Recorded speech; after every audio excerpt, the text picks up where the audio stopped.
व्यक्ति 50-60 साल की उम्र तक पहुंच गया है और उसे जो जीवन में पाना था पा लिया, रोटी कपड़ा मकान की आवश्यकता पूरी हो गई, बच्चे भी सेटल हो गए, हम भी अच्छे से सेटल हो गए। अब आप चाहते हैं कि और भी वो काम करे अपने समाज के लिए, समझिएगा, लेकिन वो करेगा नहीं। क्यों? क्योंकि उसकी कोई आवश्यकता नहीं है। पर अगर मान लीजिए आप उसे पुरस्कार देते रहें, तो पुरस्कार की जो आवश्यकता है वो क्या है कि अगर किसी को पुरस्कार मिलता है तो मरने के बाद भी उसका नाम क्या हो जाता है? अमर हो जाता है। यानी ये एक चीज ऐसी है जो उस 50-60 साल के व्यक्ति से भी समाज की भलाई के लिए काम करवा सकता है। और अब की बार वो अपने लिए नहीं करेगा काम, क्योंकि उसकी आवश्यकताएं पूरी हो चुकी है। भौतिक आवश्यकता, सुरक्षा की आवश्यकता, समाज की आवश्यकता, सम्मान की आवश्यकता सब पूरी है। अब वो किसके लिए काम करेगा?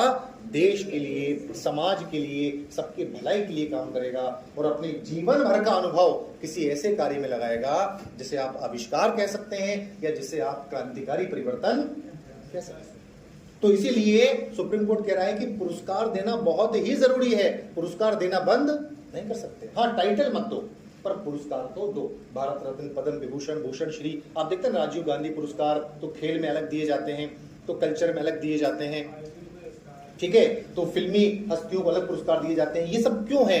ताकि उनको मोटिवेशन मिलता रहे, प्रोत्साहन मिलता रहे। ये बात बिल्कुल सही है कि अगर किसी को पुरस्कार मिलेगा और किसी को नहीं मिलेगा तो वहां भेदभाव पैदा होने की संभावना है, लेकिन ये बात लोग खुद समझेंगे कि जिसे पुरस्कार मिला है वो कुछ वरीयता का कार्य करने के आधार पर मिला है, वो बेवजह मिला नहीं।